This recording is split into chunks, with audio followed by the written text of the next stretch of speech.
Hey everyone, this is Dr. Ken, Pole Ninja. So Lupit Pole just sent me their brand new G2 Chrome pole. It's an updated version of the one released last year, and the biggest difference is that they've added a quick lock system. So this is really exciting because this is the ability to quickly switch it from spin to static. And so what I've done is I've included in this video an unboxing, as well as a complete walkthrough on how to set up the pole and how to test it for safety. This is composed of a lot of things that people frequently ask me on setup, on concerns, and on issues that they have with the pole, and I try to include most of that information in the setup portion. In addition, I've included segments on how I would test the pole for security and my overall impressions, both the positive and the negative to this pole. So if you want to skip around, feel free to do so. This is a long video, but I hope you enjoy it, and subscribe and like the channel if you want to support it. Now currently the Home Pole, which basically means that it's pressure mounted, does not have a quick lock system. And what is a quick lock system? The quick lock system is this thing right here. This pole right here is actually the Lupit Pro. What happens is you just take this ring and you spin it, and then it shifts this from spin to static very quickly and very easily. This quick lock system used to have some issues where it was a little bit too easy to unlock, and so it became a safety concern in order to make sure that this stays on static when it's supposed to be static and goes on spin and stays on spin when it's supposed to be on spin. The Lupit Pro has solved that issue. But it sounds like they've made some additional upgrades, and now they have the quick lock system here for the Home Pole, which is right here. And that's why they're sending it to me, so that I can test it out and give it the true Pole Ninja test. I'm gonna go ahead and unbox this, and I'll let you know what I think. And that's one thing I really like about the Pro pole. It's been my favorite Lupit pole to date, mostly because I can take it down really easily, just like that. Let's take a look at what's inside.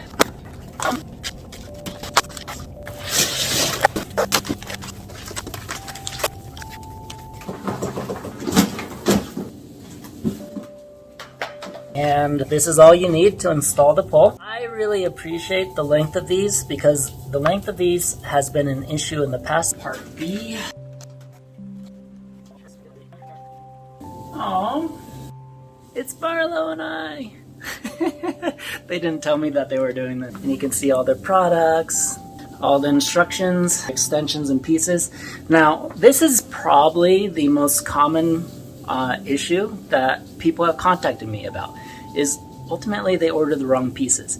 So if you do make an order, make sure you actually measure everything and make sure that you have ordered the right pieces and that you receive the right pieces for your ceiling height. So what do we have? Obviously, we have the manual with all the instructions. We have the 2 hex keys, which is all you need to set it up. We have this short piece is going to be the extension. At least on my ceiling, I need one. This will be different lengths depending on your own pole height. And you have another piece because home poles are typically multi-piece, and it's easier and cheaper to ship it in multiple pieces. This is the other middle part of the pole. You have the top of the pole right here, and you can tell it's the top because it's going to be the bigger one, and it won't have all these fancy gadgets, which let's talk about that now. So this is the first time I'm seeing it. This is their new quick lock system, and there's these 2 buttons I've seen right here. You see this? And then on this side, on both sides. So it seems like, and I'm going to find out for sure, you squeeze them both in order to lock the pole and unlock it. It's also nice to see the labels right here, the spin and the static labels, so we'll see how they actually are. Right here, what you have is the mask. You can see the mask comes up and will cover the gap right here between the poles. So as you create tension, this gets longer, right? This gap. And then it pushes into the ceiling until it's nice and tight. And then you want to cover that gap and screw it on so that there's no exposed pieces and no exposed parts. What you'll see if this is your first time setting up a pole or a Lupit pole, is these 3 screws right here. Actually, it looks like there's 4 now, but there's 4 screws. And what happens is this determines when you spin the pole, as let's say you're tightening it, as you twist the pole, it will lengthen and shorten the pole in order to increase or decrease the pressure on the ceiling and the floor. So with those screws pushed in, it's going to make sure that when you twist it, it no longer lengthens or shortens the pole. So when you're setting up your own pole, make sure that if you're done setting it up, you have these screws screwed in correctly. If there's movement, if there's shifting at all, you're not done setting it up. It is not ready to pull on, and it's actually going to be dangerous because you haven't finished setting up your pole. Because if it can continue to change length, what if you take it and make it a shorter length? Then the pole can come down and you can hurt yourself. So let's not do that. So we have the base. We just slide it in on this. Make sure it's twisting in. And even if there's a little gap here, we don't need to worry about it too much, because once we tighten the pole, then enough pressure will come in and it'll tighten it for us. And then we have the extension for my particular ceiling height. You may have a different height, or you may not even need it. Good. And so those are together. And then we have the top of the pole. So just like that. Really? Nice and easy, right? Where we're gonna put the pole. This is where you do need to be particularly careful, and you probably should have figured this out already, but you need to find a stud. So in the ceiling, there are pieces of support, and they typically run parallel. You need to make sure that your pole is pushing directly into one, because if you end up pushing between them, the ceiling isn't stable. Now, every building is a little bit different. Some older buildings may have different levels, so there's situations that you kind of have to adapt and figure out for yourself with people who know what they're doing. The Lupit G2 Home Pole does not require any drilling. It is a pressure-mounted pole. So the idea is that as the pole starts lengthening as you tighten it, then it pushes into the ceiling, and that's what creates the security, which means that you need to make sure that the ceiling and the floor is of material that will allow the pole to stick and not slide fairly well. There's rubber on the top and the bottom of the pole to help make sure that it doesn't move, but if your ceiling, let's say, peels, flakes, falls apart, it's weak, or if your floor shifts, the boards might move, any of those can make your pole less secure, and you need to make sure that you are safe before you install the pole. So one of the ways you can find a stud, which is not the most reliable way, I actually recommend using a stud finder, which is not a pun, but you can just tap on the ceiling and see where it sounds denser or where it feels denser. Sometimes it can be rather confusing depending on what kind of ceiling you have. So in general, using equipment that can actually give you a very accurate placement is the best way to do it. Now, I set up a pole in the past, so I actually have a nice ring that tells me exactly where it is. So otherwise, you might just tap around until you can hear a noise that tells you exactly where the stud is. All right, so we're gonna set this up. All you do is, you've already marked the ceiling with where it needs to be. So you lift the pole into position, rough approximate position, as close as straight as you can get. And right now, those 4 screws that I spoke about earlier are loose, which means that if you rotate the pole, it's going to tighten up. So as I rotate the pole is getting longer.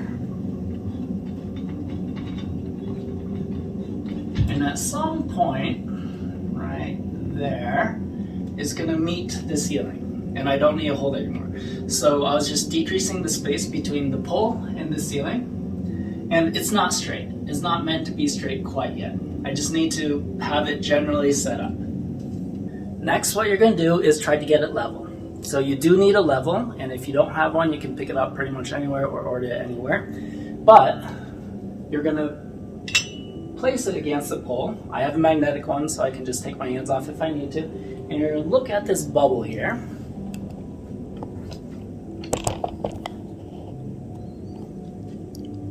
And you're going to try to get this bubble in between the two lines. Obviously, it's not. But what's going to happen is you need to go around from at least 4 different directions in order to see that it's level from all directions. Once you have it level, then you're going to take a marker and you're going to mark it on the floor and ideally on the ceiling as well, so that you can always replace it or reset it, or even better, you can see if it's shifting while you're using it. So it's a safety measure. This is the most time-consuming process because you gotta fiddle around and you gotta budget little by little, inch by inch, centimeter by centimeter, until you can make sure that you're actually straight all the way around. So I'm gonna do that real quick.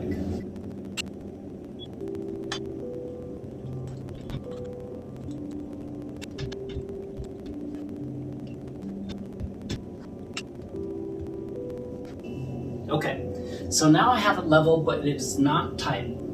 As you saw, I find that it's easiest to get it mostly just barely in contact with the ceiling. And then just tap it into place with a little bit of force until it's perfectly aligned, and now we tightened it.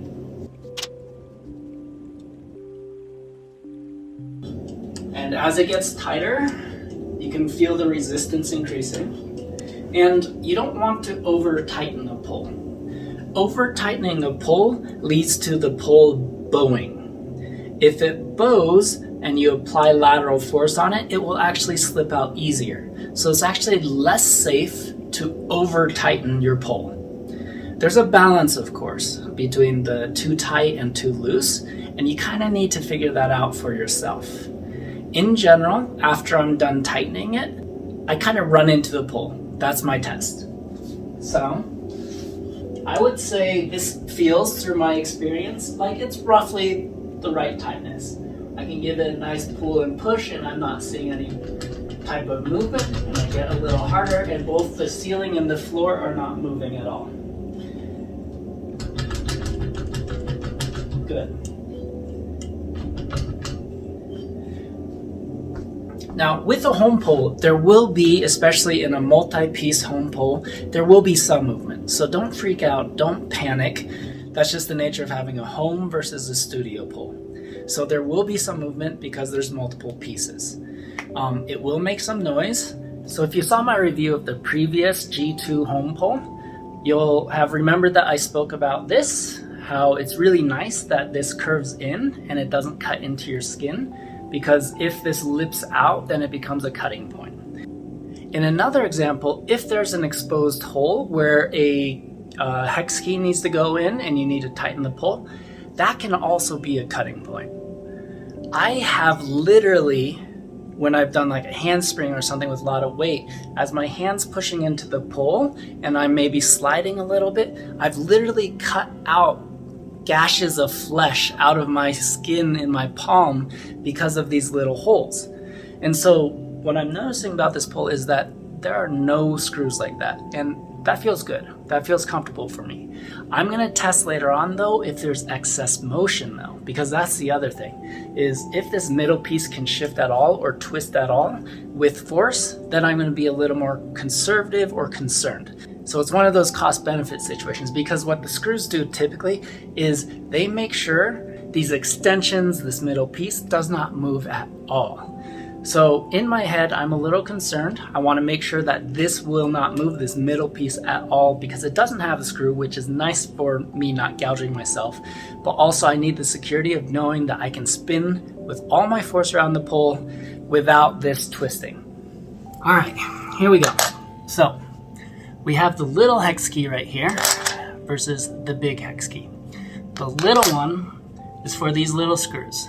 So we've got the pole tightened, and all we need to do now is to take these tiny little screws and screw them into position here. And this is one that you want to make sure you're screwing in at roughly the same pace. You don't want this plate here to tilt too much. So you work evenly. You tighten a little bit on each one. until all of them are snug but not over tightened. I have this mask right here that slides right up.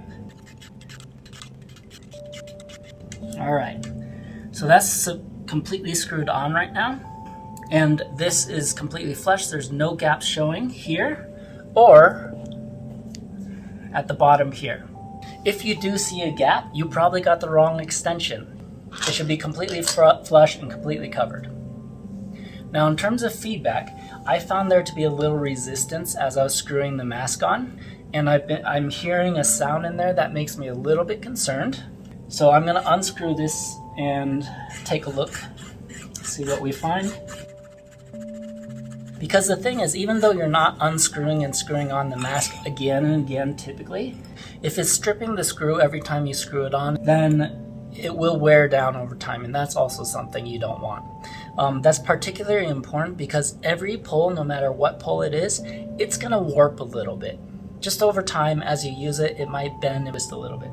And if this begins to warp, then maybe the mask is going to have a harder time screwing in completely and being locked solid, or it might get too tight and might get stuck. So that's the reason why I'm looking at this a little bit more skeptically. Now the second time it's much easier to screw on. I feel almost no resistance. Nice and tight. It takes a good amount of force to undo. So it's not the worst in the world. I'm going to check again. But there did seem to be a little bit of stripping in there. Yeah, so you can see, I don't know if you can see, maybe you can't. You can see some flakes maybe around the edge. And so there is some wearing down. So what I would suggest is, in general, I mean, for most people it won't be an issue, but don't take it down, don't put it back up over and over and over again. If you're going to be someone who takes down the pole and puts it up again and again, I would actually recommend just getting the Lupit Pro pole, which is the one where you screw into the ceiling and then you can quickly just take it down like you saw me do earlier in the video. Otherwise, this is not really meant to be put up and taken down several times a day, because then this mask will become a problem. Okay, now for the quick lock system. This is what's really special about this home pole. And in the past, this was only available to the Lupit Pro. So having it on the G2 is really convenient and really exciting for me. So here, one of the biggest changes, you can see this button right here. Okay? This button makes sure that it stays locked in position. Like, I cannot twist this no matter how hard I push on this without depressing these buttons first. So I depress, and there's one on either side. I depress, and then I can twist like this. When I twist it, I keep twisting until I hear that lock, and now it's locked into the other position. So I just set it on spin pole, and you can see now the whole pole spins really smoothly and really nicely. And again, that's one thing I've really liked about Lupit Pole, is their spin function is really good. That's on spin, and I can't take this off of spin just by twisting it. I have to depress, push it in, and then I can twist, and I can keep twisting in the middle. It's still moving, but it's not good. And then it'll lock when I'm here. Okay? Now it's on static. So spin, static, that quick. Okay? And it's not going to move. In the past, one of the biggest complaints about Lupit poles, and one of the biggest reservations that I personally had in becoming an ambassador for them, was that people were complaining that it would switch from static to spin kind of just while they're using it. And that's actually a really dangerous thing. So before I became ambassador, I was speaking with them, and I know them to be a company that's willing to take feedback and improve. So before I actually joined, I said, you gotta fix this first. Like, no matter what, this is a safety hazard. And so I communicated with them, they sent me a few prototypes, and we found one that I felt secure and safe with. Since then, The complaints for this spin static switching as people were pulling has diminished quite a bit, and the people who are still complaining were probably still on the old poles. I've never had an issue with the Quick Lock system coming back to a spin position by accident with this new version. So because of the design here, where there's actually two of them that you have to depress, and not only depress, but you have to depress them a good amount in order to get it to even spin. And this ring right here has to travel all the way to the opposite side before it locks in and it becomes spin mode. Because of all those extra safety measures, I would say there's pretty much no way for this to accidentally turn spin to static. I feel quite confident in this system as a safe way to easily have spin static all on one pole. I'm really actually quite excited to test this out. Another improvement is you can see the difference in size between the bases, especially this Quick Lock system piece here.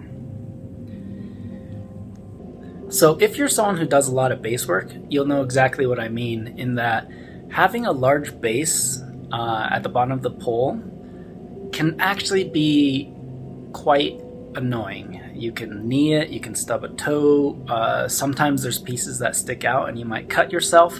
So having a base that has a very low profile that's functional like this is quite nice. We're pretty much all set up.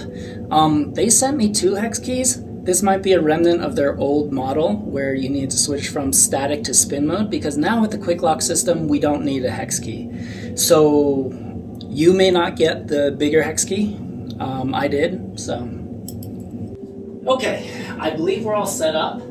It should be stable, it should be secure, but you always got to do the last checks. So, once again, you take a look. Are you level? Is that bubble in between the 2 lines from 4 different directions? Yes, so this is a straight pull. Okay, one other test that you should do to test for warping and or over tightening is to set it on spin mode and to basically rotate it and see if you can spot this wobble. Okay? So some amount of wobble will almost always be there, especially as you use the pole, and like I said, there's always some amount of warping. But if it's a brand new pole and you already see a wobble, that usually means you've over tightened it. That means, like I was saying, that if you increase the tension so much, it's going to start bowing one direction. And if it's bowing, it's actually less secure, as mentioned. So, in my case here, there's a little bit of wobble. I would say this is like within realm of okay here in terms of like tightness, but it looks to me probably a little bit over tightened. So I'm going to go in there and reduce it just a bit. Is it secure? Is it tight? Seems so, but I want to make extra sure, so I'm gonna actually put some abrupt force into it now. Totally fine. It didn't move at all, and I've got lines in the ground that make sure that I am within range, and lines in the ceiling to make sure that it doesn't move. It's good to have these lines so that in the long term, if you're using this over months, that you can see, is it slipping at all? The next thing we need to test, I said that this middle piece here, it doesn't have any screws into it. So I think it's only by tension that's being held in place, which means that I, as a user, am concerned that if I really get going and spinning on this, maybe this will move, maybe this will slip. So I'm gonna put some good amount of force here to see if it rotates.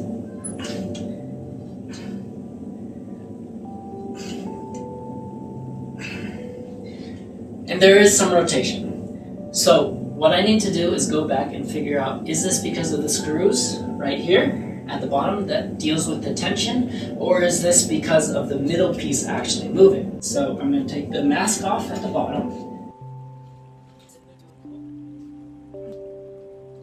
And make sure these are nice and tight. Like I said, not overly tightened, but if the pole's moving at all, I just want to be sure that it's not because I'm loosening or tightening, or lengthening or shortening the pole. Let's test it again. Okay. So now the pole is not moving at all. There's no shift, there's no give. As far as I can at least crank it this way. That's actually a really good test, what I just demonstrated. Basically what it means is those 4 screws at the bottom, I didn't make tight enough. And because I didn't make it tight enough, when I was twisting it, it was allowing the pole to change length. You gotta make sure that you're not putting yourself in danger when you set it up, because that's something to easily overlook if you're using this over months and months and months, and the pole is slowly getting shorter and shorter and shorter. If it's slowly getting shorter, you might suddenly lose tension on the pole and you might fall. You might hurt yourself. And that's something that no one wants. Always double check.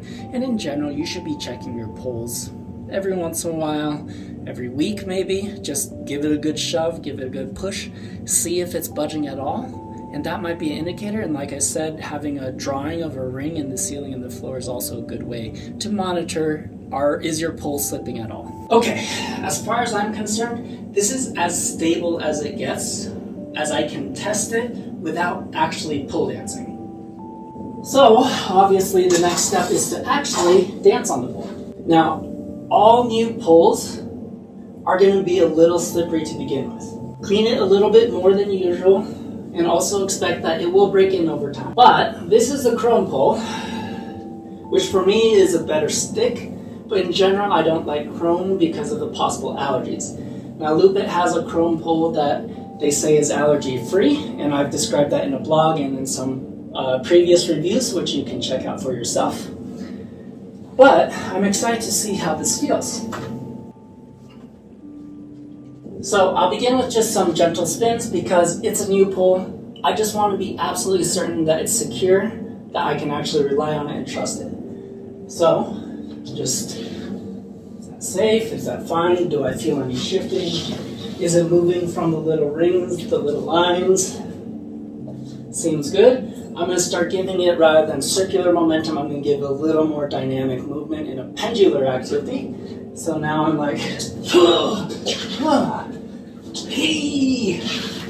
I'm saying, is it safe? Can it take some direct force?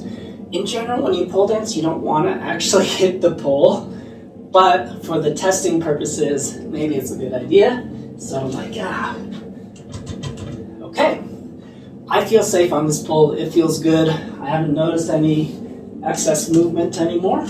This plate at the bottom can unscrew and unwind. So, in a hypothetical situation, if I'm in a handstand, my hand slides down and I'm rotating around the pole, it might come loose right there, just like that. So that's something, again, you need to be aware of. Okay, let me take a few spins around it.